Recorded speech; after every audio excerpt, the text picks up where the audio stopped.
Quando a gente começa a organizar um evento, a gente começa a pensar na ordem.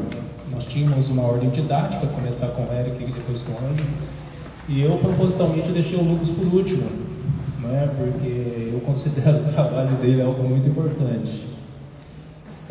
Não que os outros não sejam, mas a gente tinha que escolher, né?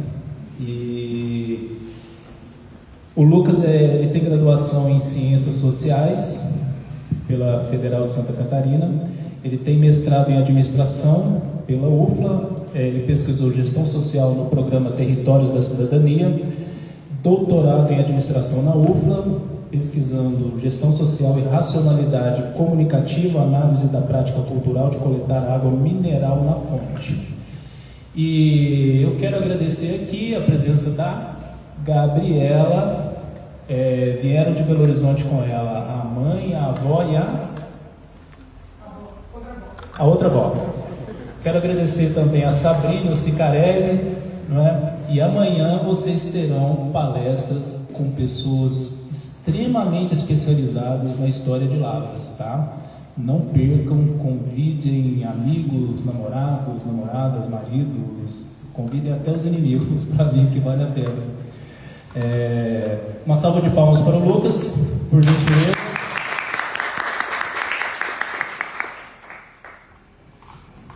Obrigado, Rogério, obrigado, professor Nogares, pessoal que está aí no evento. É uma responsabilidade aqui ser o último da noite. O Rogério me encontrou na rua, literalmente, trouxe para cá, não na sarjeta, mas na rua, é isso aqui em frente. Como ele é um cara assim das mídias sociais, ele reduziu o título da palestra, vai ser Águas Históricas Sociais de Caxambu, Lambari e Cambuquira, mas eu vou dar uma expandida também. Eu fiz várias anotações dos palestrantes que me precederam, mas eu vou evitar tentar ser prolixo e também não me perder. Então, pode passar, por favor. O roteiro de apresentação tem 3 passos. Eu vou falar um pouquinho da tese, né, que deu origem a esse trabalho e os seus desdobramentos. O modelo de análise que saiu daí, a gente vai entrar na questão do método, né? E depois um exercício de imaginação sócio-histórica com o método que eu desenvolvi na tese. Pode passar, por favor. Bom, a tese foi defendida em 2020 com o título de Gestão Social e Racionalidade Comunicativa, análise da prática cultural de coletar águas minerais na fonte. A orientação é do professor José Roberto Pereira, a coorientação da Heloísa Helena de Souza Cabral. Tanto o Zé Roberto quanto a professora Heloísa, eles são sociólogos, né? Eles fizeram doutorado em sociologia. A minha graduação é em ciências sociais, né? Na sociologia. No mestrado, o Zé Roberto, ele me instigou agora mestrado na administração. Ele me orientou a ter um enfoque mais sociológico e no doutorado eles me orientaram a fazer um enfoque mais antropológico. Contudo, se eu olhar o título, né, a gestão social está dentro da teoria das organizações, da administração, e o enfoque analítico é a racionalidade comunicativa. A gente estava utilizando o Habermas, né, que é um filósofo de formação, mas que também pincela lá na sociologia. Aqui foi um desafio, porque eles pediram para mim investigar uma prática cultural, e logo no início da obra do Habermas ele diz que práticas culturais não permitem um consenso.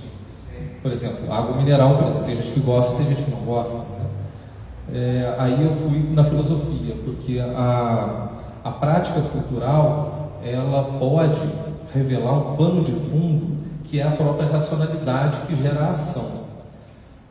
Então vamos aos passos. Pode passar, por favor. Vamos no desdobramento. Depois eu entro na questão específica do método e na análise de dados e os resultados.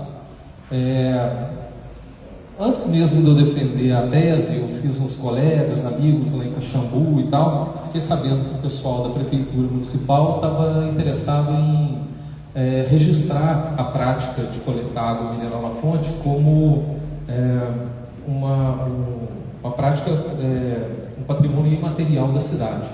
Então, a minha tese, antes mesmo de defendida, eu já disponibilizei e a gente fez um dossiê. O dossiê foi submetido ao Comitê de Cultura, né, ao Conselho de Cultura, e o prefeito decretou a prática de coletar água mineral como patrimônio imaterial de Caxambu. A Codenge, que é responsável pelo parque e pela mineração em geral em Minas Gerais, foi contra. Entrou na justiça e tudo. Então, o que acabou segurando o rojão, e isso me orgulha muito, foi o fato de o dossiê ter sido uma tese, né? Onde eu mostro que a prática cultural ela reflete diferentes consensos históricos ao longo das décadas e do século, né?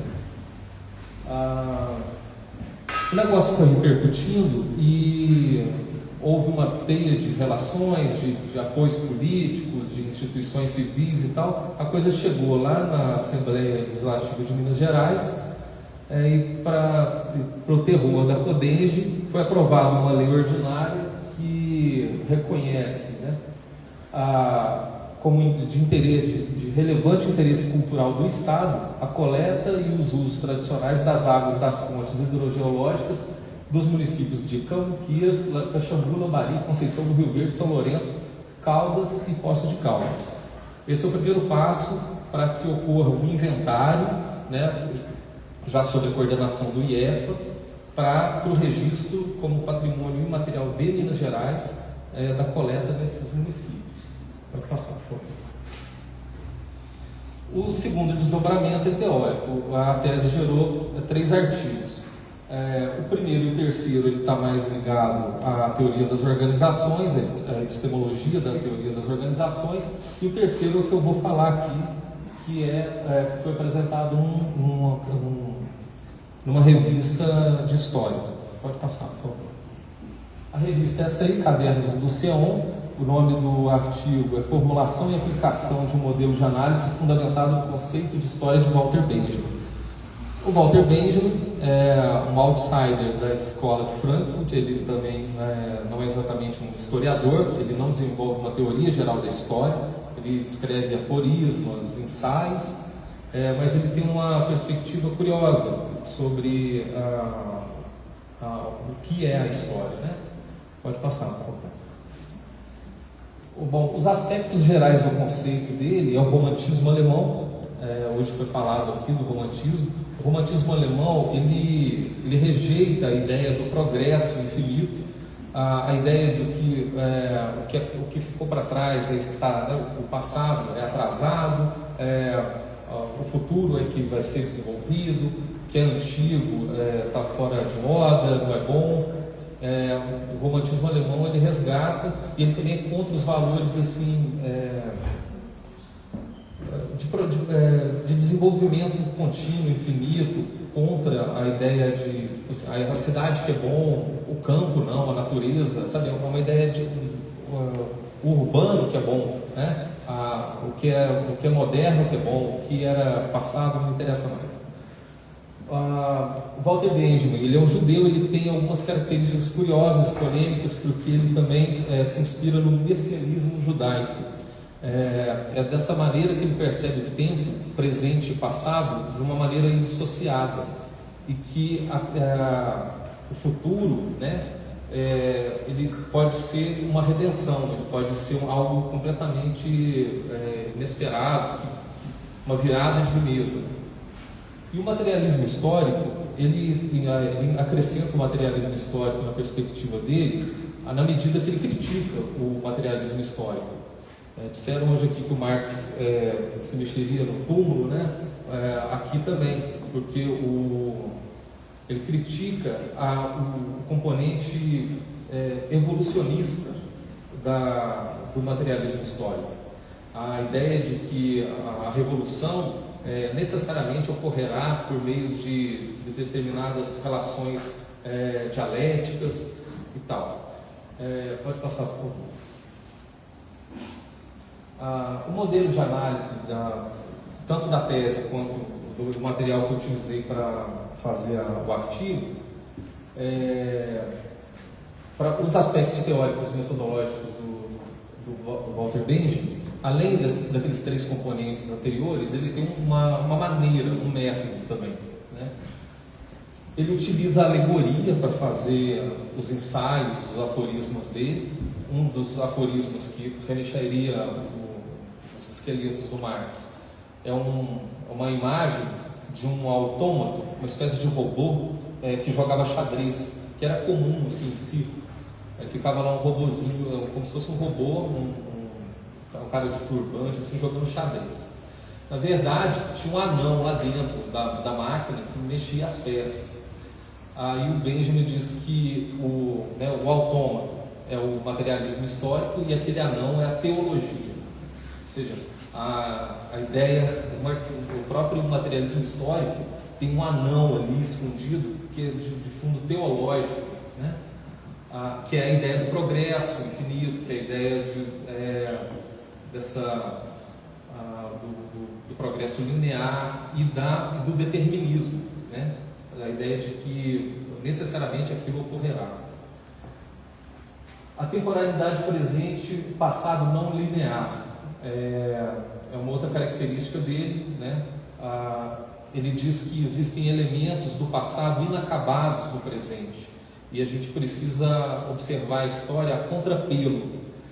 Existem relampejos de passado que aparecem aqui agora. Então o método dele é olhar o passado a partir de situações do presente. Ele é contra a ideia de que a história deva ser aquela coisa clássica, histórias heróicas, sendo orientadora dos príncipes. Então ele fala que a história dos campeões, a história que ele está interessado é a história dos derrotados. E a descrição que ele faz é ensaística. O ensaio não é exatamente um método, mas o pessoal lá de Frankfurt, todo mundo escrevia de uma maneira mais livre, né? O Benjamin às vezes é criticado por ser às vezes excessivamente literário, com essas alegorias que ele cria e tal, mas ele permite ser mais ousado, né, do que por exemplo, ele faz uma crítica fundamental ao marxismo daquela época. Bom, para isso a gente fez uma pesquisa de campo. O método foi praticamente um método etnográfico, só que eu não escrevi uma etnografia, né?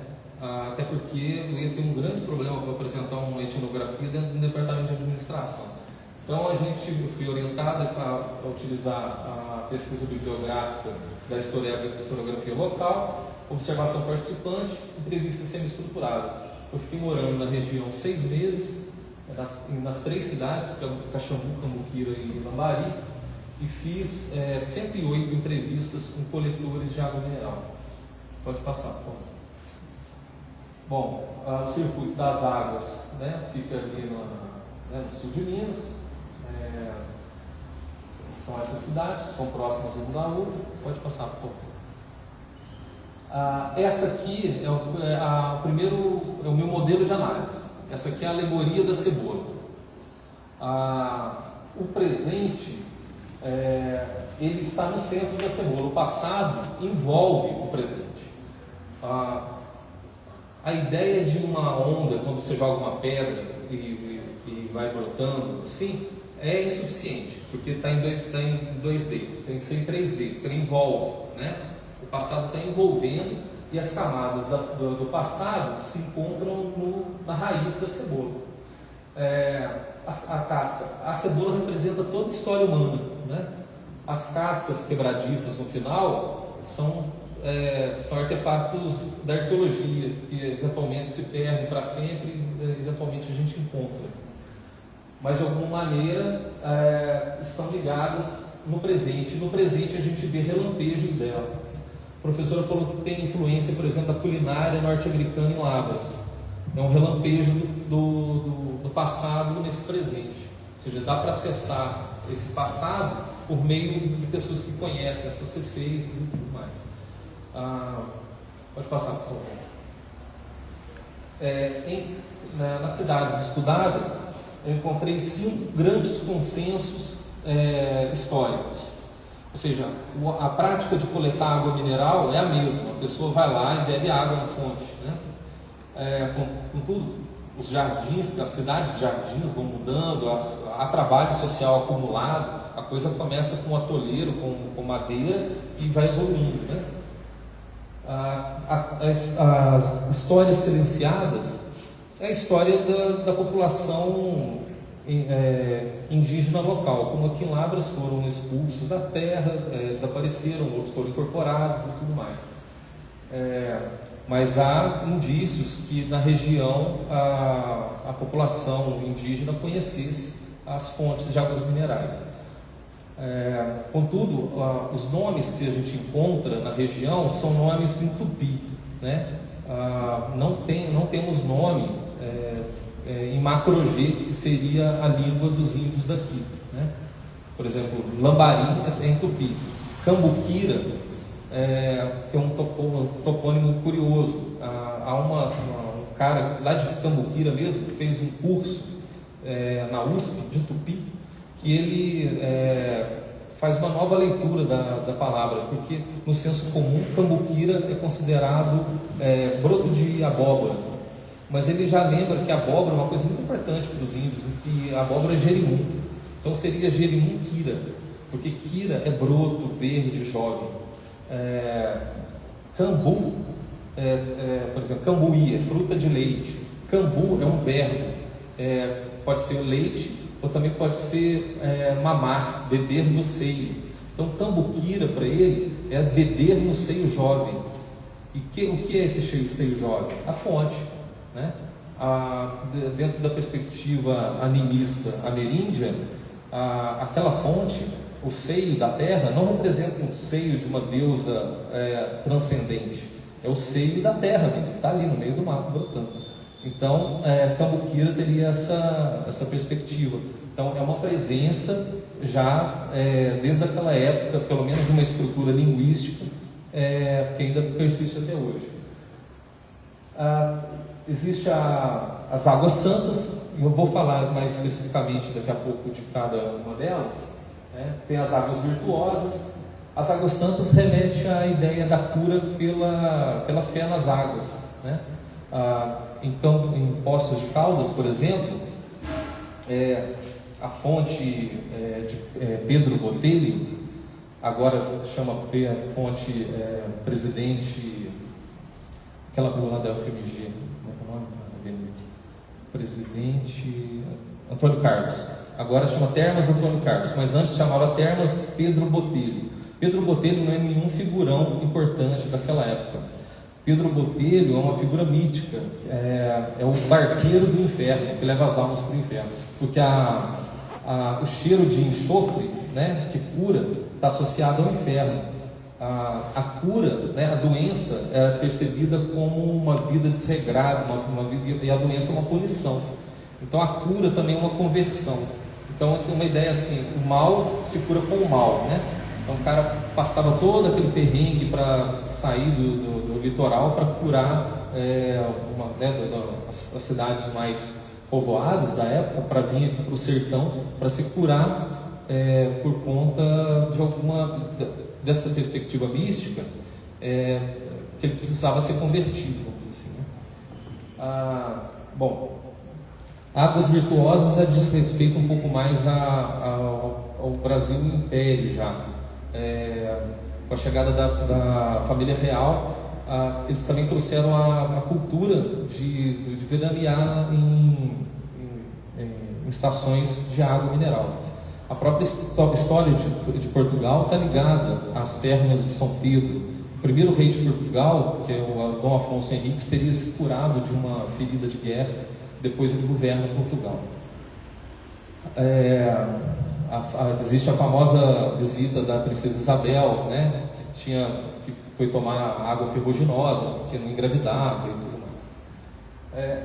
Há o período científico que reinventou as cidades, onde a água naquela época, antes da Primeira Guerra, não havia as penicilinas e tudo, era uma fonte, uma coisa curada de fato, e também havia não só a água, mas havia toda uma dieta, havia toda uma explicação para isso. Depois, a própria ciência refuta o poder curativo, né, quimioterápico da água, e as cidades passam a viver um problema, uma crise financeira. Com isso também há a proibição do jogo também, faz as cidades caírem numa decadência muito grande. Os hotéis e tal passam a virar uma espécie de condomínios da área, né, residenciais, escola, a prefeitura de Caxambu fica num antigo hotel, em Cambuquira a Câmara dos Vereadores fica num antigo hotel, ou seja, há uma reinvenção. Junto com isso, e eu agradeço também a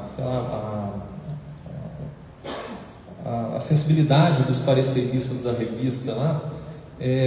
Eu estava batendo muito na historiografia também sobre as ciências sociais, eu estava na pilha lá do Walter Benjamin, aí os caras falaram assim, cara, por que você coloca também alguns conceitos da escola dos análises? Porque eles também têm uma perspectiva crítica, né, da historiografia tradicional. E foi muito importante, porque eles me deram outras categorias de análise, como temporalidade, duração, evento, processo, estrutura, mudança, que enriqueceram na hora de fazer análise de dados. Pode passar, por favor.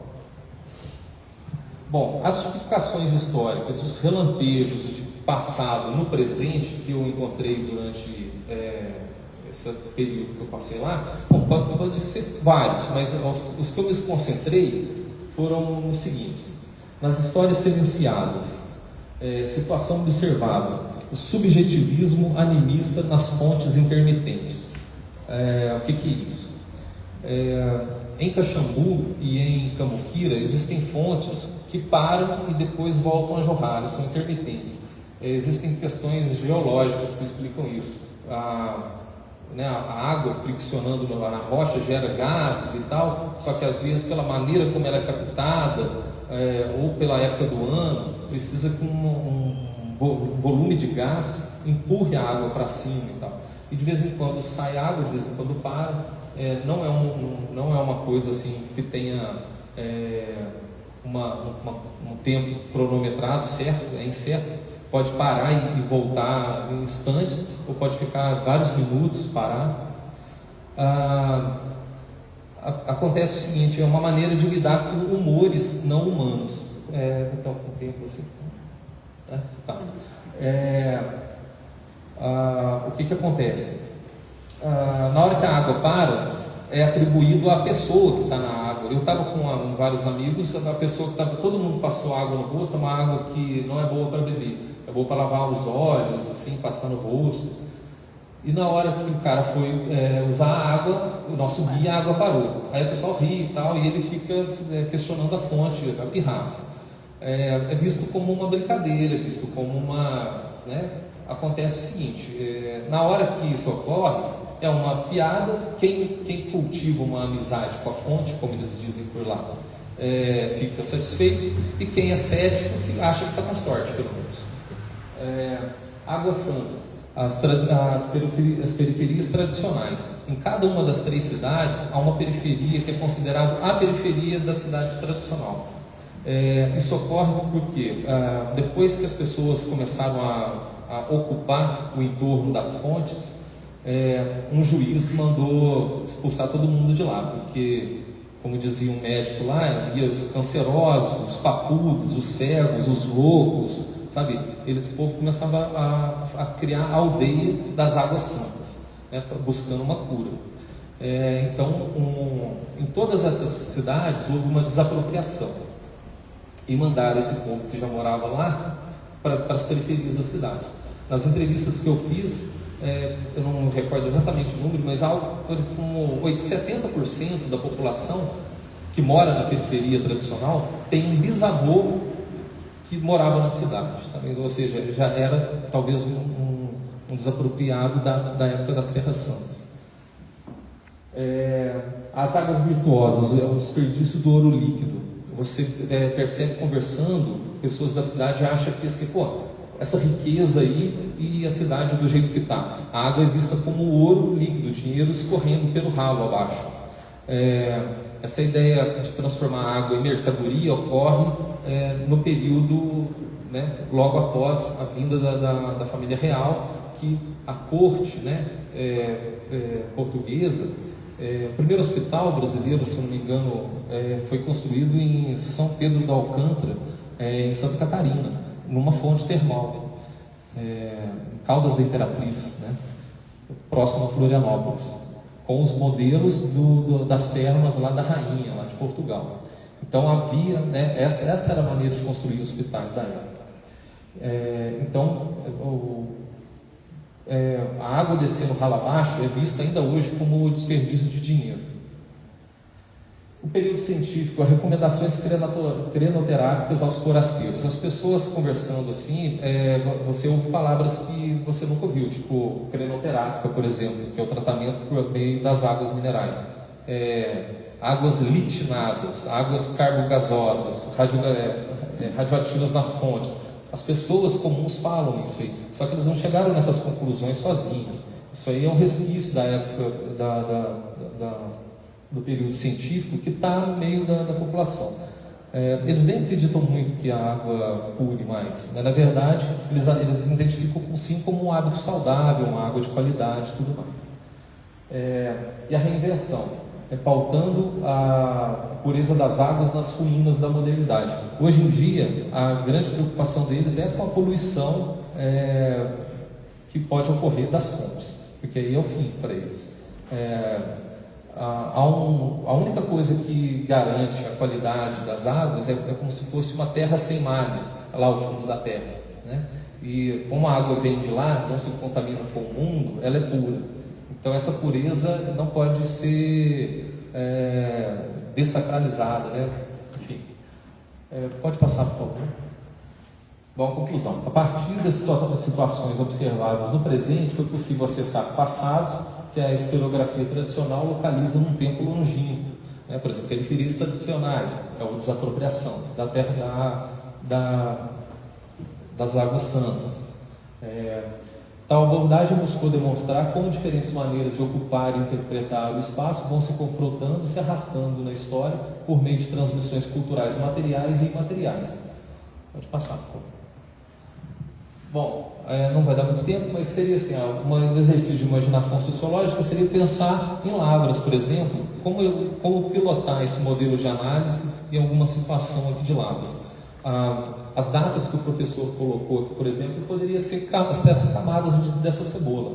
O fato de até hoje a Lavras ser reconhecida como uma escola agrícola vem da camada inicial, né? É uma escola agrícola desde o início, né? Ela foi criando, se capacitando, né? O maior número de gerentes, de gestores, né? Os mais antigos sempre foram dessa área. Então é lógico que a universidade acaba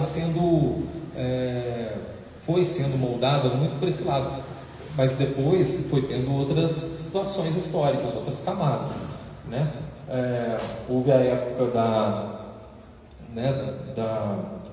do problema financeiro, que os missionários pararam de enviar dinheiro para cá, o Estado tomou conta, enfim, as crises financeiras. A federalização, que é um evento que ocorre e que gera consequência até hoje, foi a federalização que fez virar universidade, por exemplo, né? Então aí existem os conceitos que a gente pode destrinchar, né, melhor, utilizando os conceitos de estrutura, de processo, né? Por exemplo, a federalização é um processo que gerou um outro evento no futuro, que foi a transformação em universidade.